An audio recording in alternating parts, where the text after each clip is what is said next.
Hi folks, Bob Massey here. One of the hottest topics going around the internet these days is people trying to find funding so that they can buy short sale transactions, hold them the 90 days that it takes to get FHA seasoning in place, and then go ahead and get the C buyer finance via FHA. Want to tell you, I've seen a lot of those answers out there. I don't see any that I see as a practical answer in today's marketplace, and let me give you a couple reasons why.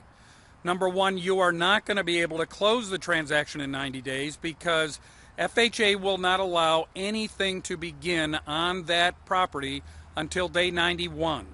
So at day 91, they'll call for a title search, they'll open the file, eventually call for the title search, the appraisal, all the rest of the paperwork that needs to be done. FHA is backed up right now. The odds of you closing on a deal in, say, 120 days or less are slim. Now, the funding that I've seen calls for 90 days being 18.5%, and at 120 days that the title to that property actually goes over to the lender. So I don't see that as a viable solution right now. If you really want to do a deal like that and you find one that's an absolute steal and a great bargain and you can make great money on it, I'll give you one. You take your pick of three choices here. Number one is to buy the deal with private funding.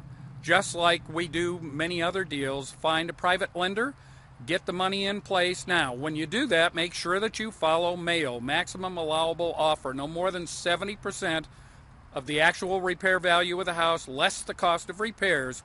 That's the most you should be paying for that property. In case you get stuck with it and your buyer's unable to close, you're going to have a property that was still a good investment. Number two, you can go out and set that property at such a low price that you're going to find qualified buyers who are cash buyers.